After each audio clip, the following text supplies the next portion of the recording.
care of us by summertime. Oh, it's never coming. Stop. It's never You coming. see it? No, we need some sunshine in summer. Yeah,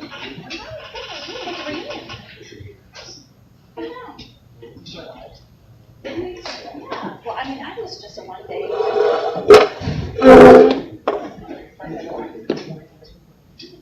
All right. Okay, I think we can go ahead and get started. Our live streaming is going. Thanks everyone for being here. I am Anita Krug, Dean of the College of Law, and I am going to introduce our candidate for today, Keith Bowman, and I'm standing right in front of you. It's okay. In the camera, you're not. We're okay. So Oh, I was better before. Other, we're good. No, I am standing in front of you. Okay. Now we're fine. There's a time delay on the actual video. Well, there is. This is true. All right. So Dr. Bowman is presently Dean of the College of Engineering and Information Technology at the University of Maryland, Baltimore County. Under Dr. Bowman's leadership, the college's enrollment has grown about 10% at the undergraduate level and has nearly doubled at the graduate level, with graduate applications increasing from fewer than 2,000 to 10,000. Research expenditures for the college have grown from about 13 million to 25 million in the past 5 years, including the addition of 4 new centers led by college faculty. Dr. Bowman received a bachelor's degree and a master's degree from Case Western Reserve University and a PhD degree in material science and engineering from the University of Michigan. He began his career at Purdue University, where he received that university's highest teaching award, the Charles Murphy Undergraduate Teaching Award. In 2007, he received the Purdue College of Engineering Mentoring Award. In 2011, as many of you know, he came to Illinois Tech, where he served as the chair of the Department of Mechanical, Materials, and Aerospace Engineering, and was invested as the first Duchossois Leadership Professor in the Armour College of Engineering. In 2015, he joined San Francisco State University as the dean of that university's College of Science and Engineering. And in 2017, he transitioned to his present position at UMBC. Please join me in welcoming Dr. Keith Bowman. Thank you for inviting me. It's great to be here. It's great to see you. You know, as I was walking into this room, I thought about the student recruiting events that I did in this room on Saturdays and things like that. So it was that was the sense I had of coming to this room. So I don't think I have to recruit any of you to Illinois Tech for that piece. But the picture of doing this talk in this room, I don't know that it ever occurred to me until just a few weeks ago.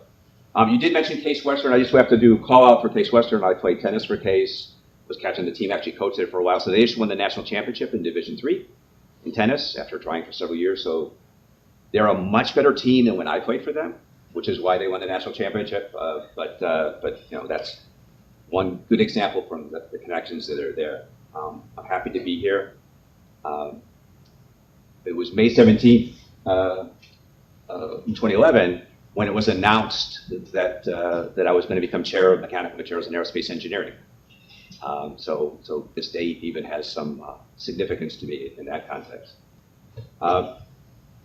You know, that was 12 years ago, and so there are things that happen as you go forward in terms of 12 years. There's kind of a retrospective of Illinois Tech today and me then. So that's what's in the picture as we start. And I like to say that this marked, and it's easier to think about this with the basketball championships going on right now, but this marked the beginning of what I call the third quarter or second half of my academic life.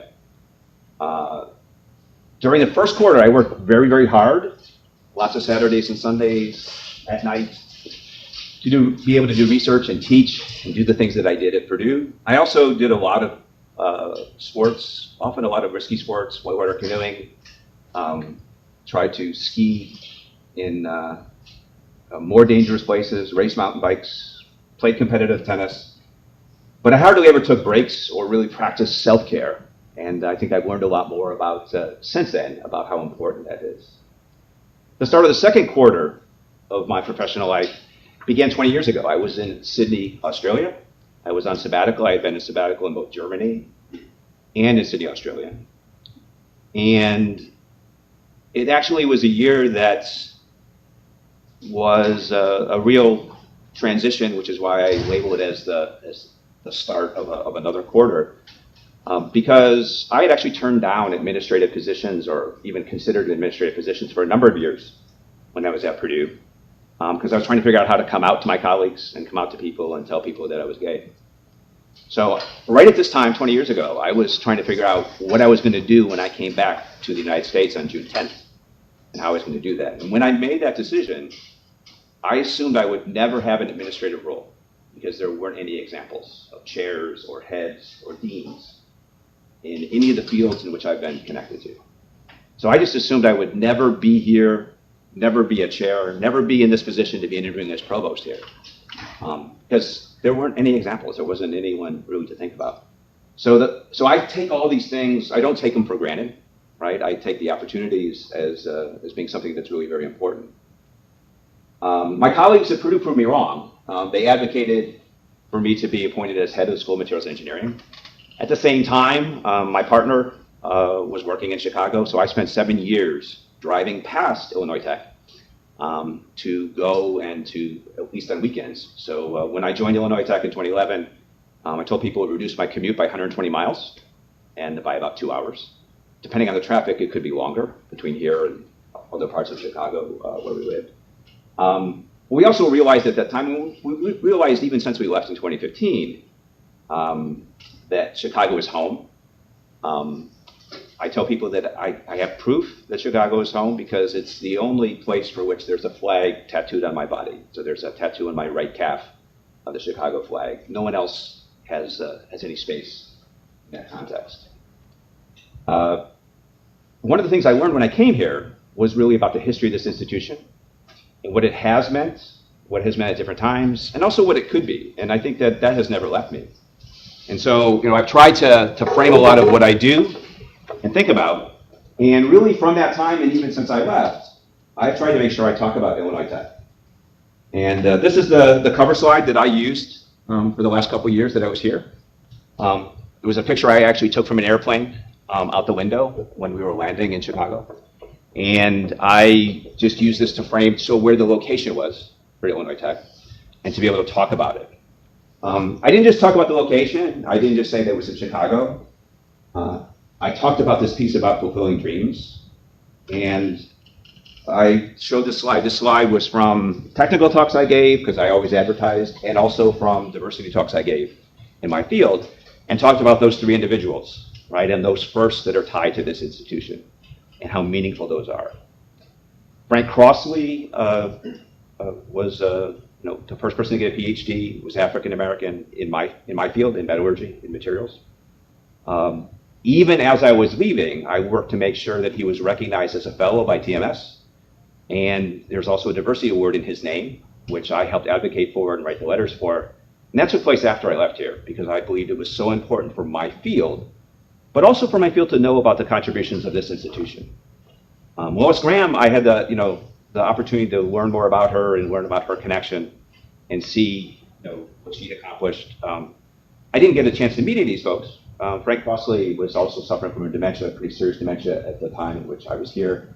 But I got to know his daughter, and occasionally we still exchange messages. And to me, those are important things.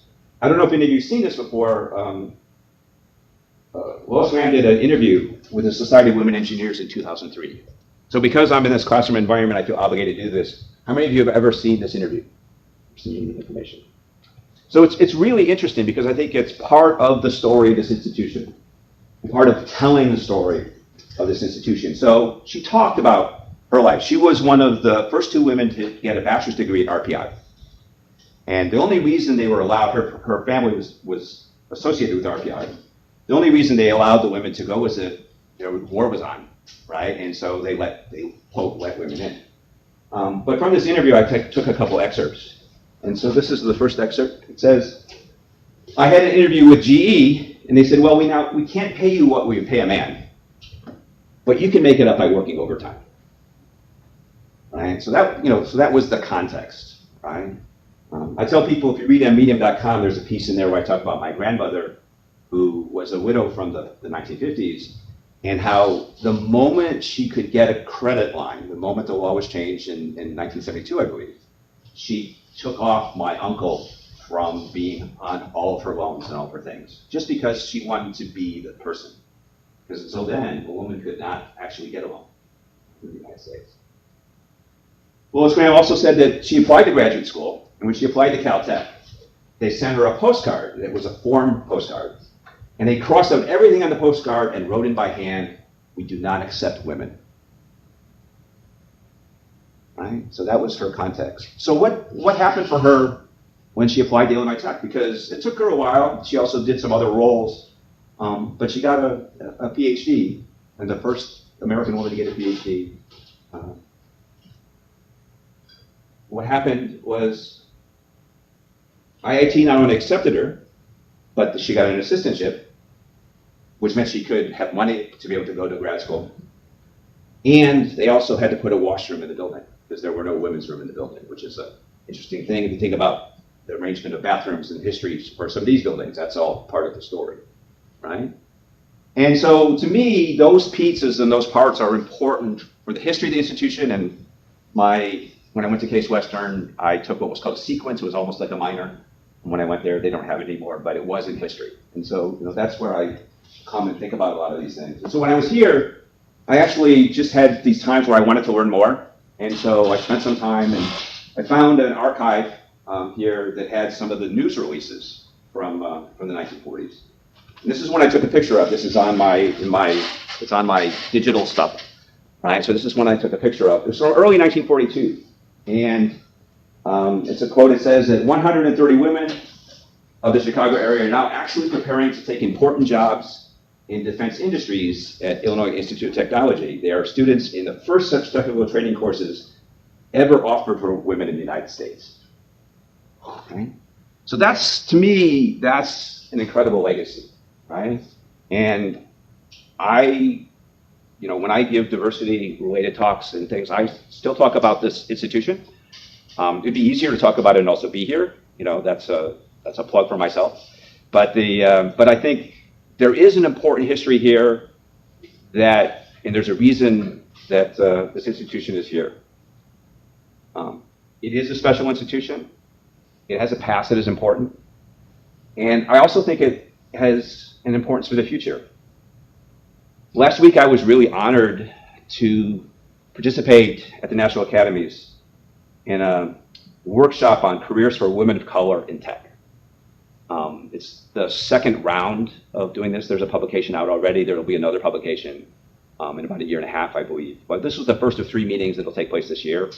I was honored to be invited. The invite came from, in part, the work I did in San Francisco, also what we do at UMBC. It was amazing to meet some women who I followed their careers and followed what they do in this space and in this work. But actually, I said last night at dinner that, the number one word that came away from the discussion for me was the word disaggregate. So do you really look in detail at who's being included, who's being served well? I think this has become ever more important, even with the challenges in this country and the polarization in this country, and some places where people even feel less welcome or less supported. I actually think the role of this institution is greater than maybe it's been in a long time. And I think we take a lot of things for granted. Thinking about things you take for granted brings me to this picture, which actually I have a version of this picture now in my office at UMBC. And so this is also part of my 20 years related to phases of life and this perspective. So this is the rock pile on Robben Island. Robben Island is just across the water from Cape Town. It's one of the 3 prisons where Nelson Mandela was in prison for 27 years, along with political prisoners. He used to run what some of the prisoners refer to as the university in the COEIT. So he would sneak in talking about education, what they could be doing, because he was better educated than many of the other political prisoners who were there. And so he was actually be running school while they were cutting rocks. So this rock pile, if you ever go on the tour of Robben Island, and it's typically led by former prisoners, amazingly, former prisoners and former guards live together in a community on the island and run the whole museum, the enterprise. I was supposed to go there 20 years ago, but there was a SARS epidemic then, kind of the precursor to what we experienced, and I couldn't go when I was on sabbatical in Australia. So I had the chance to go last fall. We took a group of our students and met with deans of engineering schools from across Africa, in South Africa, but also got to go there. And on the right-hand side, you can see a pile of rocks. That's a pile of rocks that in 1995, there was a reunion of former political prisoners on Robben Island. And Mandela cut the first stone and laid it, and then the other prisoners each put a stone in that pile. So there are not many more meaningful piles of rocks in the world, in my mind. So, but waiting 20 years to see it, for me, made it even more special to be there. That's what I'm saying. Sometimes we take things for granted, including freedom, including the rights we have, and also the fact of how that's all related to education and what we do in these institutions. You know, to some extent, why we have law schools, right? Why we want people who go to business schools to have the values that we think that society should have, right? Why we care about things like social justice. So it's been a really interesting experience to consider what would take place. For me, you know, it's interesting the thought of returning to Chicago, and how credible it would be to play out my last quarter here. If I do get the opportunity to serve in this role, I will finish the game, believing that this is the ultimate accomplishment. This would be the last thing that I will try and do, unless there's overtime and some chance to teach and do research after that. But I'm interested in that possibility. That's really why I'm here. I've said for many years that my dream job would be one where student affairs and academic affairs can really work harmoniously. And with all the challenges our students have and the challenges we have, our faculty and staff have, I think that it's more important than it's ever been. And I really believe that's possible here. So this is supposed to be a vision talk. And so I thought about that whole, the privilege and the responsibility of giving a talk and sharing a vision. And I wrote in my diversity statement that a few things. I sometimes write too much. But I wrote that as Provost at Illinois Tech, I would be laser focused on ensuring the stories we tell will have meaning and impact for all, and be co-authored by those with different viewpoints. I know Chicagoland, I know Chicago and its neighborhoods, but I also know that what I know is not the same as what others know from their experience. So even to think about a vision for Illinois Tech was something it's kind of daunting to me. I think it's more daunting because I've been here. I think that, you know, it kind of raised expectations for me, but I also had another context that I could bring into it. And so I didn't want it to just be my vision. So I contacted about a dozen Illinois Tech stakeholders, including alumni, including former faculty, former staff, people that I've talked about Illinois Tech with since we have left here. People that I've had discussions, and people who sent me text messages this morning because they knew I was going to be here. So I wanted to make sure I included their voices and give some of their context. So I'm going to share some of those things with you and some of the perspective that they provided. And I think, you know, it was interesting. A couple of them actually met with me. A couple of them said, I want to meet and talk about this. And some people just wrote a lot. And so I can't give everything that they wrote in this context, but it also, how much they wrote shows how much they care. And so I thought that was a fascinating piece. And I've shared some pictures in some of these slides. It's not necessarily the people who said these things. And in some cases, it's a little bit of a composite of what more than one person said. In fact, it was surprising how often there was agreement on some of the points that people shared. This one says, I believe that IIT should make mental health and happiness take mental health and happiness more seriously. As students often become resentful of the school by the time they leave. This is an exact quote, by the way. there's still underlying sexism when it comes to taking women in STEM fields seriously. This is by an alum, amazing person. She's doing amazing things out there in the world. This is another alum that I know who wrote most of this, but then I integrated with a couple other things for faculty and staff. My vision for IIT is to be a haven for students to discover their passion, pursue those passions into life opportunities, collaborate with and learn from professionals within and outside the university. Almost all of these talk about having Illinois Tech be as connected as possible. There's a discussion, obviously this came from faculty and staff, former faculty and staff. Transparency and clear communication will be essential in actually creating what will be a successful vision, if you're even going to try to do that. One person asked this question: can Illinois Tech live up to our dreams for it? With the committed participation of its faculty and staff and a more transparent, cooperative approach, there's every indication that this institution can realize its full potential. Two different people wrote essentially this same thing. And I just assembled it here.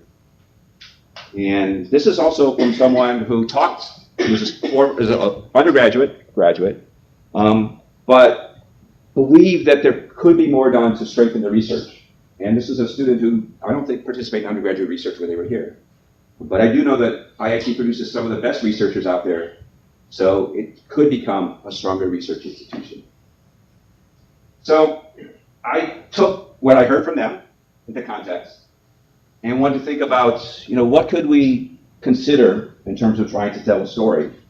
Because I think storytelling is really important. And so let me tell you a story about the future of Illinois Tech. Imagine that you go away for 8 years, like I did, and you come back, or you reconnect after 8 years.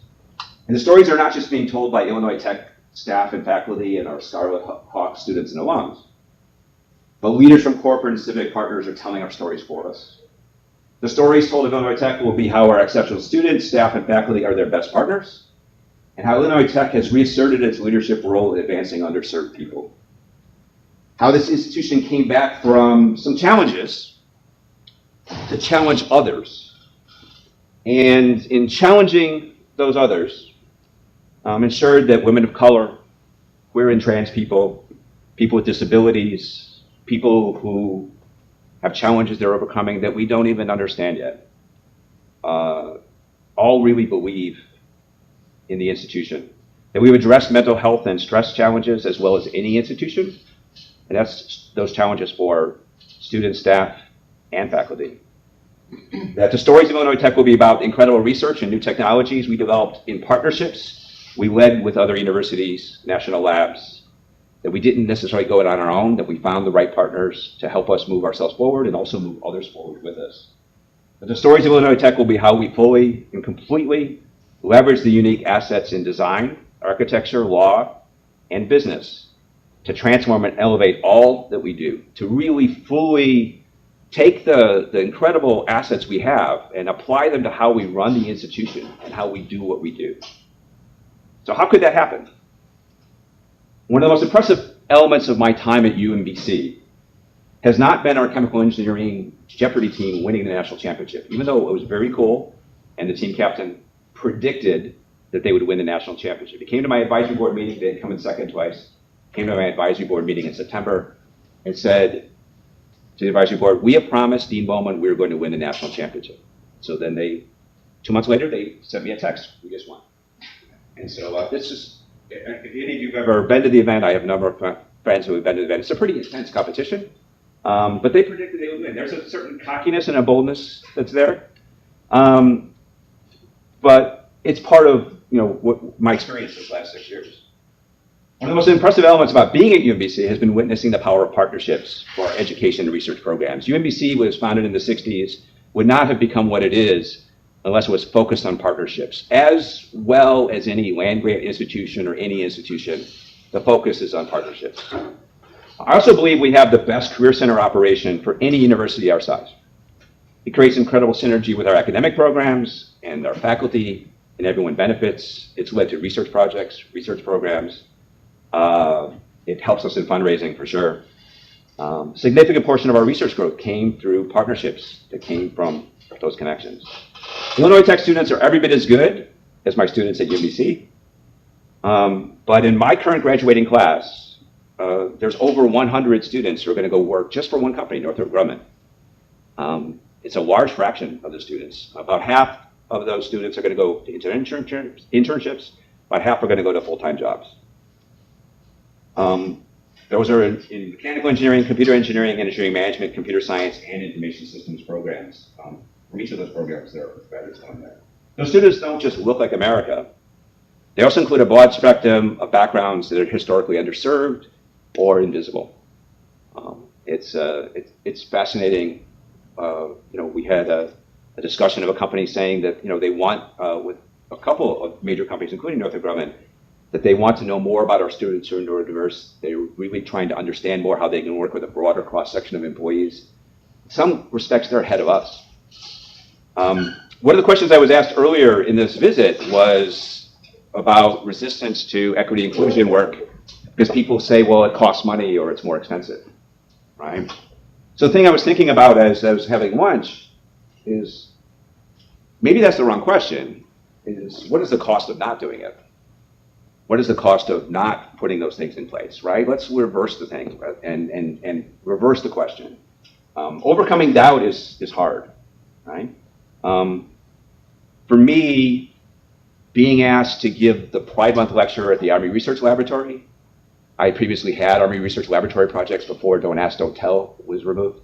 The whole concept of giving a talk about myself and also about LGBTQ people in an Army, I mean, cognitively very difficult to picture. Did it in 2021. It's one of the most amazing things I ever did. And the fact that it was possible is incredible. When you return 8 years from now, you learn that Illinois Tech is seen as a model for transparency. A leadership model that builds from all levels collaboratively, that expectations are set mindful of individual contexts and with inputs from all, so that some who have felt they were placeholders for the first time believe that they're stakeholders. My current institution is heralded as a model for shared governance. There's a book called The Empowered University. Most of it's true that's in the book. It's, there are also our challenges. Processes at UMBC that we go through can slow down some decisions. Sometimes it makes some paths seem circuitous. It's not perfect, but it does work better than most places I have seen and any place that I've been. Transparency is more work than not being transparent. Being transparent and having clarity in what you're being transparent about is really hard work. It's often worth it. I've seen the questions asked in shared governance from staff, students, or faculty lead to better solutions because we listen to those voices.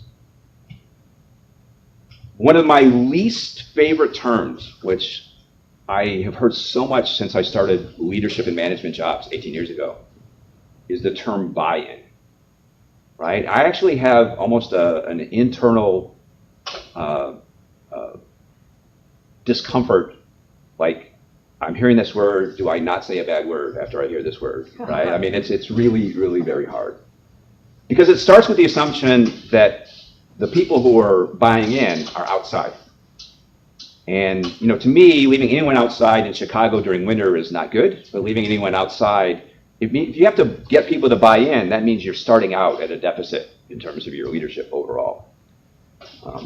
Before the pandemic, I had a pretty good practice of trying to meet with my direct reports in their offices at least half the time. That makes my job more challenging. I do think, the picture I shared at the beginning I actually took at lunchtime. I do think sometimes being up that high at the end of a campus doesn't mean that you connect as well with the center of the campus and the level where most people are most of the days. So if I became provost, I would really be working to meet with people on their terms and in their context. One of the things I learned when I joined UMBC is I met with every person, every full-time person in college in their office or their space. First off, there were faculty who cleaned their offices before the dean came to their office who had not cleaned their office in a long period of time. Right? I have a couple people here in this room who I know that if they knew that the provost was coming, they might clean their labs for the first time in several years, right? And so maybe there's some possibility. So that was one benefit. There were other people who said, that's the first time he has cleaned up that office since we can remember, right? But I also had some people close the door. Some people talk about their context and their history. And I learned a lot of things that helped me do a better job. I also learned that there were some people that I didn't get there really in time. I don't know whether I had a solution for them. But it helped me to do that. And I've tried to keep, what I learned from that to be really where I am and how I understand things. As I said at the beginning, I'm surprised I never pictured being in this room again and lecturing to people or taking questions, but I'm really happy to be here.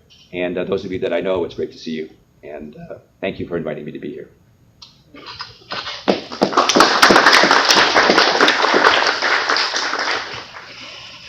All right, I don't see any questions online just yet, but I see we have one up here. I can be out. Yeah, you don't need to.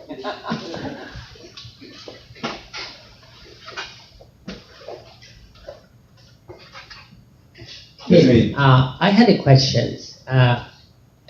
Being smaller school and faculty knowing each other, it gives us a unique opportunity, and being in the Chicago area, that we attack the problems, which is very interdisciplinary and interprofessional. And like the major issues these days are sustainability or the sustainable economy, or health issues, which is related to that, or food, materials, and how the future look like, and sustainable future will look like. Do you have any plan to enhance this at Illinois Tech, at this point, a specific plan? If you have, please explain. So I've already had a chance to think about those things, right? And I'll give you an example just from my current context. So we did a cluster hire search last year, which was focused on health engineering and health IT, and we hired folks. Part of that was also, we had to kind of give people, we were trying to give an example of a search that could also really be run and end up hiring some awesome people. We actually hired some people who had some prior connections. There'd almost been a ban from the faculty, it didn't come from the administration, but from the faculty on hiring people who had been our graduates. And we hired some people who had been away and done other things. We recruited 2 people back to us. We hired our first, UMBC Meyerhoff Scholar, the famous program that leads to people, was focused originally on people getting MD PhDs. So we hired our Justin Brooks, who's an MD PhD from WashU, but his bachelor's degree was in biology. He's a Meyerhoff Scholar at UMBC. He had been working on how to measure human performance and how to design computing tools for measuring human performance. He was actually a program manager for several of my faculty. And then they said one day, well, maybe we should ask him to apply for a job. So I'm pretty confident I have the only biology bachelor's degree, MD, PhD teaching computer science in the United States. And he's amazing. It also means that if one of us falls sick at a meeting, someone can take care of us. So there's an added benefit. And then Penny Ordonez, who had been in Puerto Rico for 10 years, and then applicant a number of times, she was also hired in that. She works in particularly looking at health-related data and from the IT side in terms of how well it supports underserved communities. And so we recruited both those people. So we did a cluster hire search there. We actually hired a couple of additional people beyond those 2. And then we're doing one, your timing is good, so we're just finishing a renewable energy and sustainability cluster search. And 2 of the people accepted, and I have 1 more to go. We may be able to add 1 additional position due to a vacancy that came up in another place from that. So it's a very good tool. So I think both of those topics, for exactly the reason you're saying, interdisciplinary, but also they're timely and where they're sorted. So we did one last year, and then we're doing this one this year. Particularly with some of the things that are in federal legislation, even what's in the CHIPS Act. There are some things in there that made it pretty easy to sell for some of the pieces to get people to do it. And those were searches run at the college level, and they were interdisciplinary search committees, and it was not predetermined what department people would go into. So it's a great question. I could apply to that question. It's really good. All right, so we will take our next question from online. and that is Illinois Tech is currently an R2 university. What is your vision for the university becoming an R1 university? So thank you for the question, whoever asked the question. So this Carnegie designation is really interesting. So when I went to UMBC, soon after that, one of my first appointments as associate dean came back from a meeting and said, all my friends are in institutions that want to be R1 institutions. How come it's not in UMBC's strategic plan? UMBC's strategic plan was completed before I started as dean. So I asked the question, and they said, well, we don't want to give people false hopes. We don't want to lead people down a trail of something that won't be hopeful. And so we were able to show that there was actually some issues in terms of how we reported our data that weren't necessarily up to the standards of other institutions. And it turns out there were two columns where we were, on one column we were tied with a whole bunch of other institutions, 54 other institutions, and having 0 humanities PhDs. Turns out we had humanities PhDs, but they had been coded as interdisciplinary at some point in time. And so we were tied for last in that column. And then there are two things in research expenditures that are currently measured in the Carnegie designation for this. There's STEM research expenditures and there's non-STEM research expenditures. The STEM research expenditures are about 90 billion for universities, and it's about 5 billion for non-STEM. So it turns out $2 million in non-STEM, right, means a lot more. When we had joint projects at UMBC between STEM program and non-STEM program, we were always counting the expenditures on the STEM side. And so people in the vice president office in the graduate school worked with me, and Carnegie came to visit us last fall and told us that those two changes were why UMBC became probably the 144th out of the 147 R1 institutions for the first time last year. Now, what's going to happen is Carnegie recently moved to ACE, American Council on Education, and so they changed where they are. They're also trying to rethink how they do these categorizations, and one of the things they want to put in is there enough in there talking about equity and inclusion? Are there other things we should be measuring beyond what they currently measure? Are there other columns?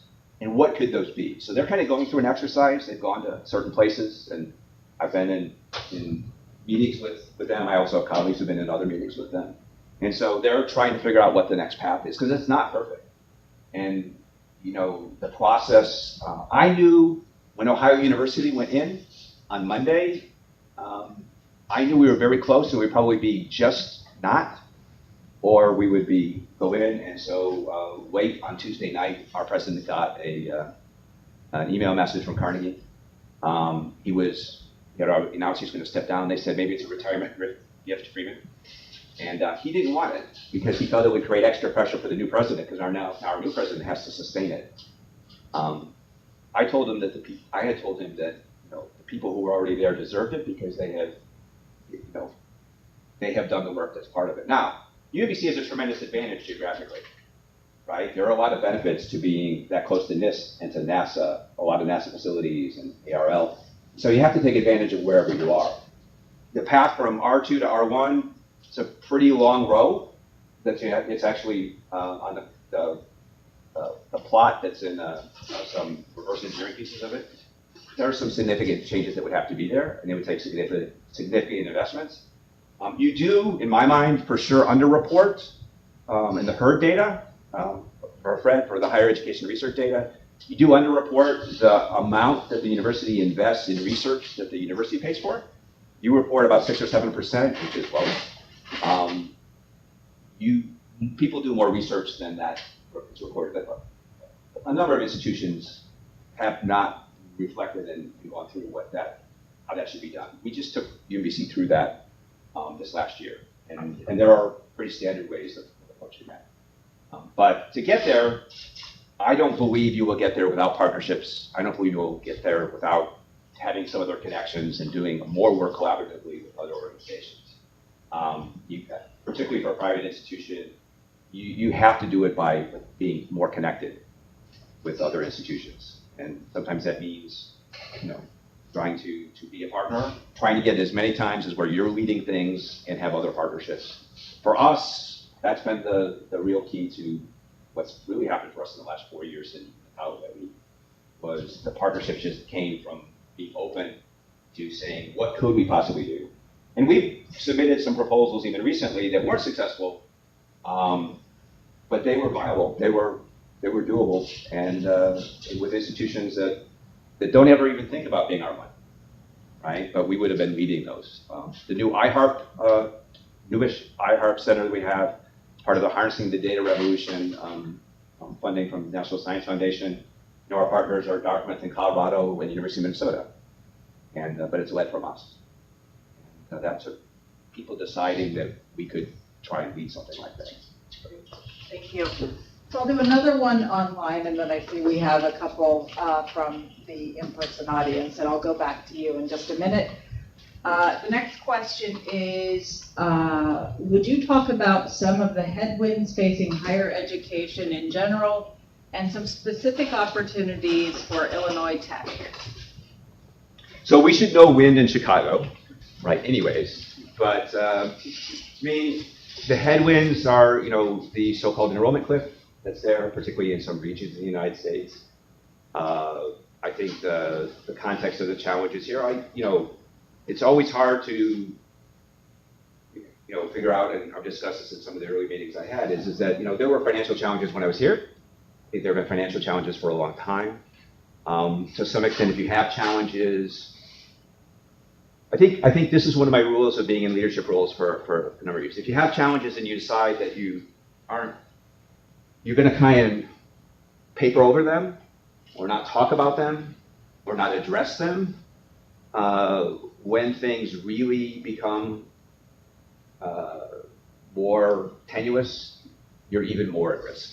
And so my question is, you know, could the situation where the institution is now be less severe if there had been some more thought and some more thinking about what we could do to be, even as an organization, culturally a little different and more connected than we already are. You know, I already talked about how do we create more synergy across the different elements of this institution, some of its unique assets, including where it is and its history. So to me, you know, that kind of extra stress test that happens, if you're vulnerable, then I think you're even, you know, and you've not addressed it, then I think you have more deeper challenges than you might otherwise have. So hopefully, this is the time and the place where you try and get past the things that led you to just go on to the next thing that some of you have lived. Some of you have lived these across your careers through numerous cycles, right? And so to me, that's the hope. That's one of the reasons I'm interested in the job, because I believe it's possible and doable. I honestly believe there's more reason for the founding mission of this institution right now than maybe at any time in the institution's history, just because of what's taking place around us. Thank you. Got it. Well, welcome back, Keith. Thank you. It's been a while, yeah. So, one of the things that I'm noticing, perhaps other people are noticing, is when we look at student success, which is a big thing these days, is that there seems to be a deep misalignment between student success and faculty success. So that a quick way for a professor to be successful is ignore the students, get grants, you know, blah, blah, blah. And let those who care about the students just do that, you know, get nowhere. So I wonder, what's your opinion on this? Do you think this is okay and acceptable? Or if it's not okay, what would you do to realign things? So, I think the most interesting piece about that statement is a lot of times we end up in this mentality that everything is an or, and that there are no ands. And you know, one of the most interesting things about my current institution is because of the creation of the Meyerhoff Scholars Program, which is the reason that UMBC is the #1 institution in having its bachelor's degree graduates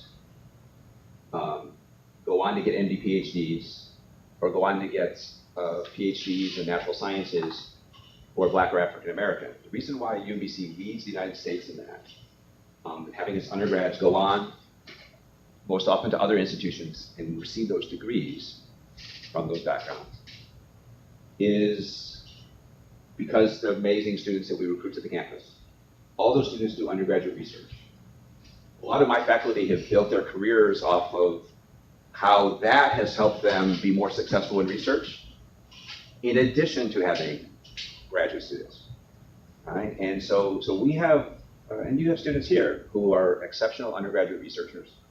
And so, but sometimes people are deciding between, and I know there's only a limited amount of time in the day, and I've talked about mental health and stress and all the things that we all engage with.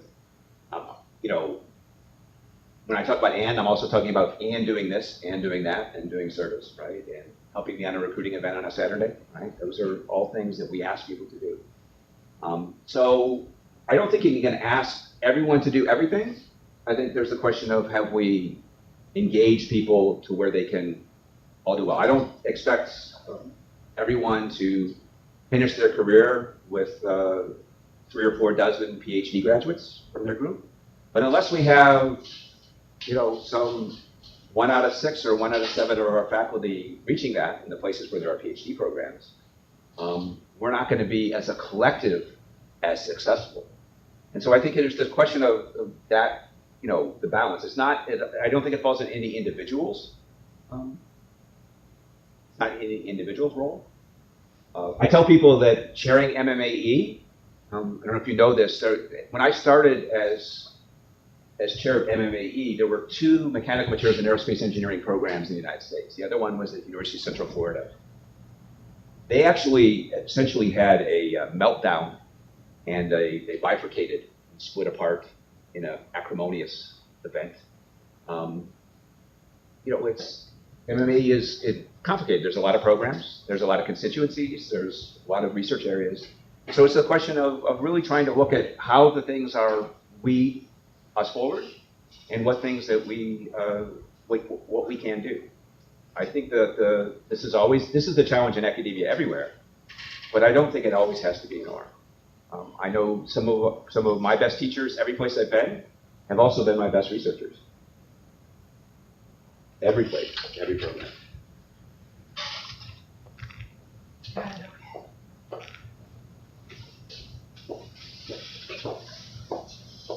Test out your stairs here.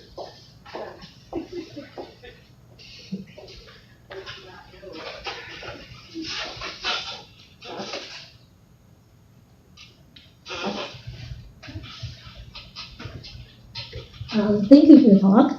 So I have a following question. You mentioned you think there's a long way from R2 to R1 research institute. So I'm wondering, what's your thoughts about the institutions rising quickly recently, such as Northeast University?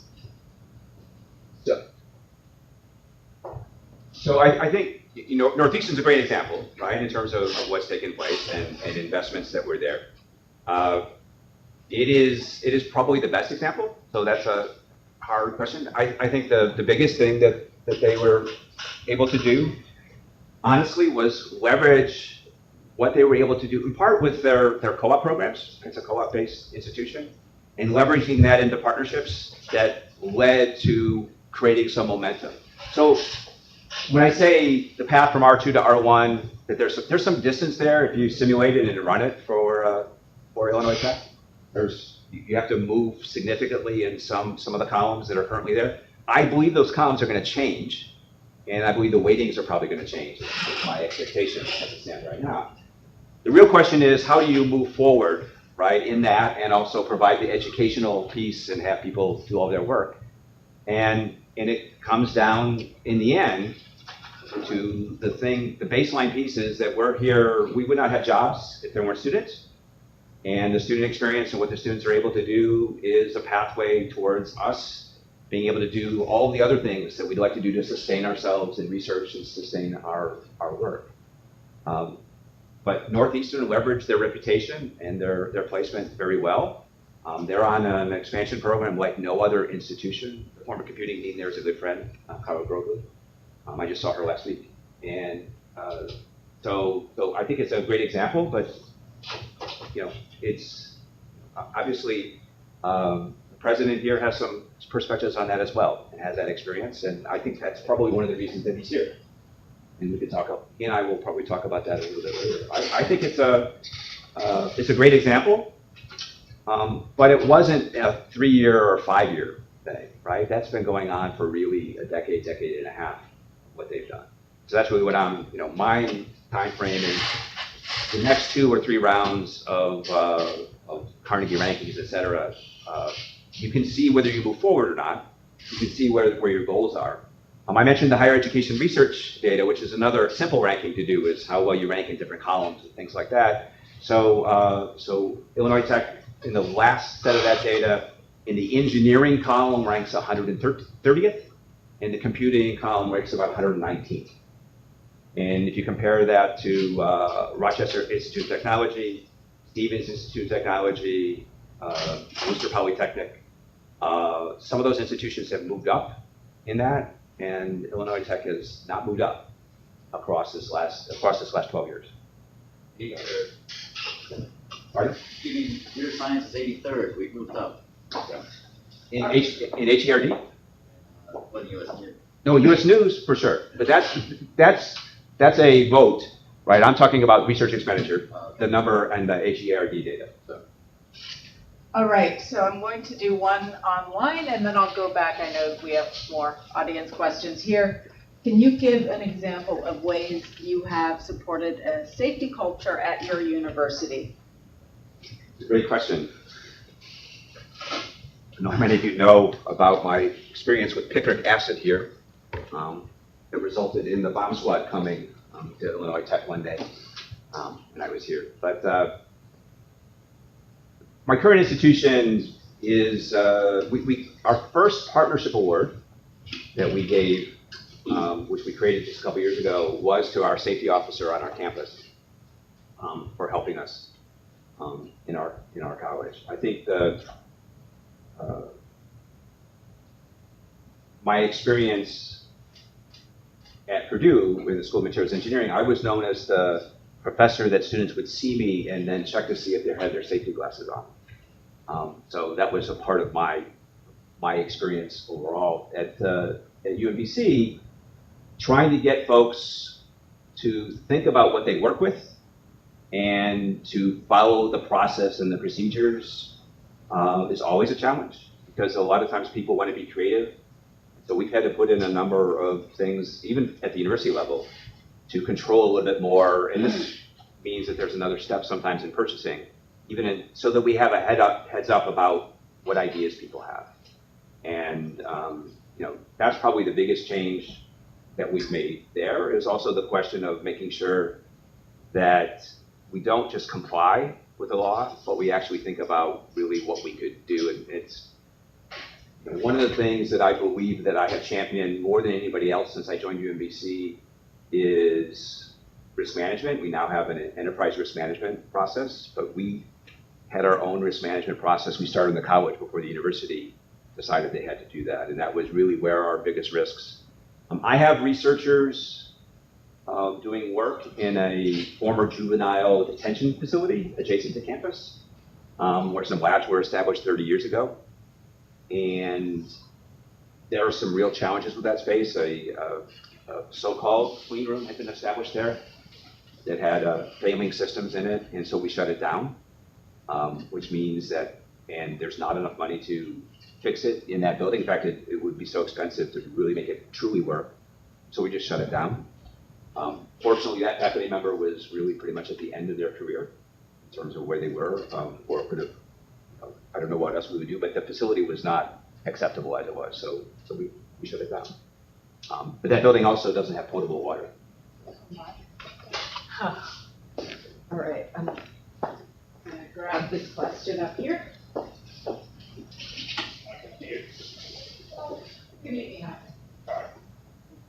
Questions? So a complementing question. I want to observe that you put together a very thoughtful, strategic, and high emotional intelligence presentation. And although I'm sure it's habitual now, it still takes some courage to do that. So thank you.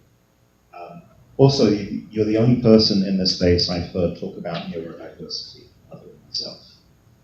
I sit at the back to help manage my disability and not distract others as well. These things are hidden.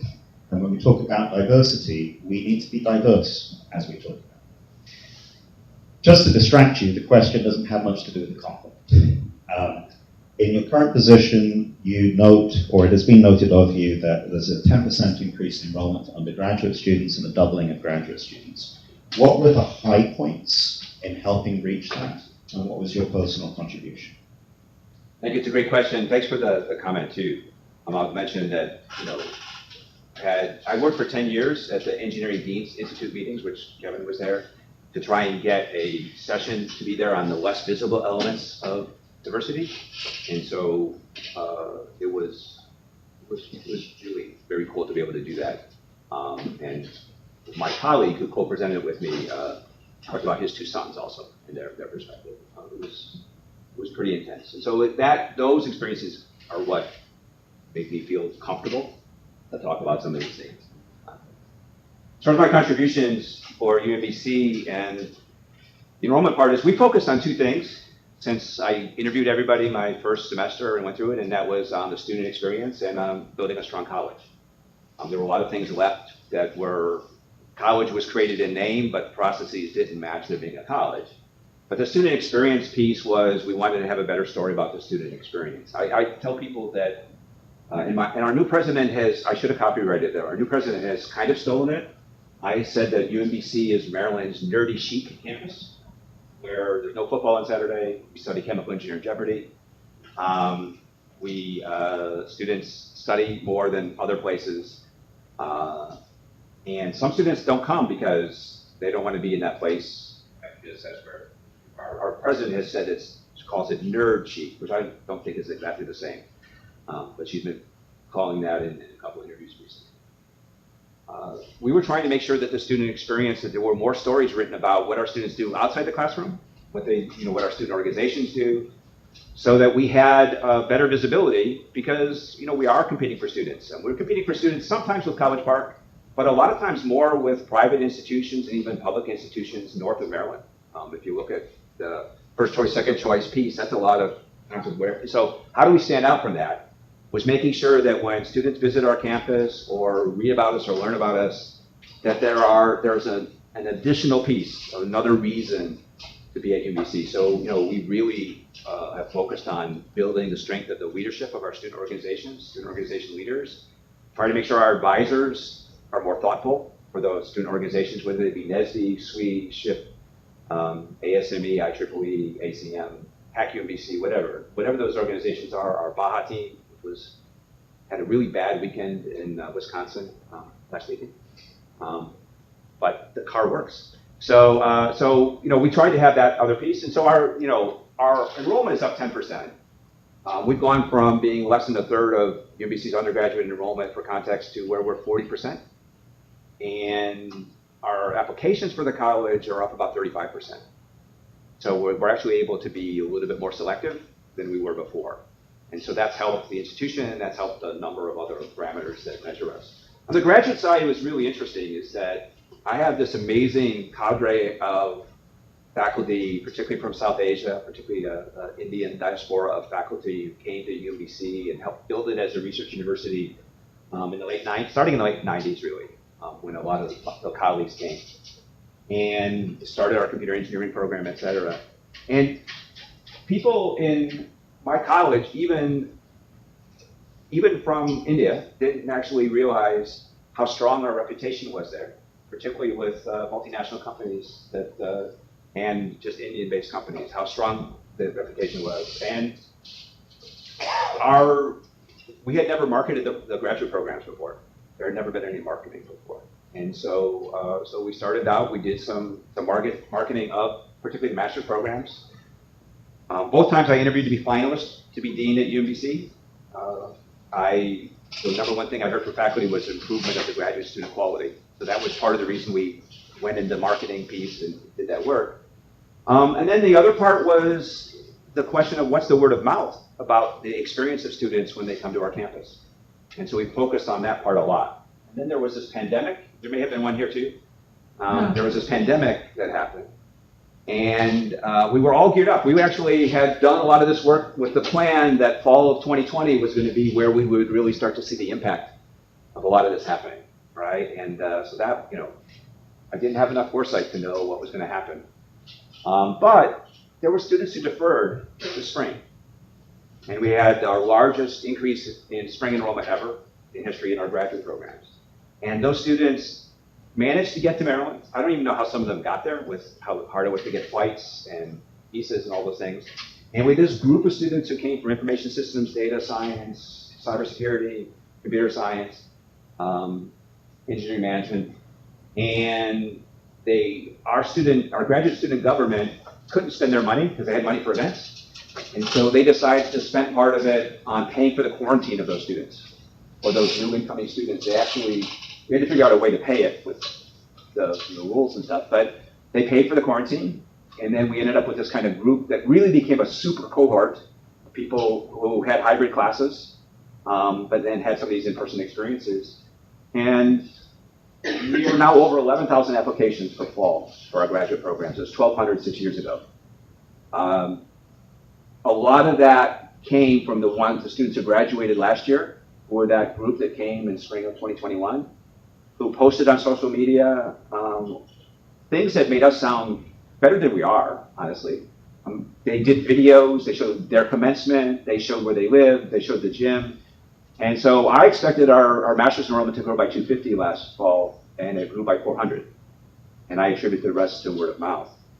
We did an international welcome event for the students that came in, and I came to a table with about a dozen, it was 12 to 15 students at it. And I was just asking, where you're from, and I always say, you have to tell me more than what country you're from. You can tell me about how you got here, what institution you came from. And I came to one table and talked to the first student, and he says, well, we're all going to say the same thing because we came here together. So one of our friends came here 2 years ago, was part of that group, and had such a positive experience, we decided to come as a group. And so I never imagined that we would have like this cluster phenomenon of a dozen students who decide from the same university, and they were in 3 different master's programs in the college, but they decided to come to the institution. I know that those experiences are possible here. I know the quality of the faculty that's here. I also know that the reputation of this institution is very strong. I just don't know how well we're capitalizing on some of those things. Thank you so much. Please join me in thanking Dr. Keefe.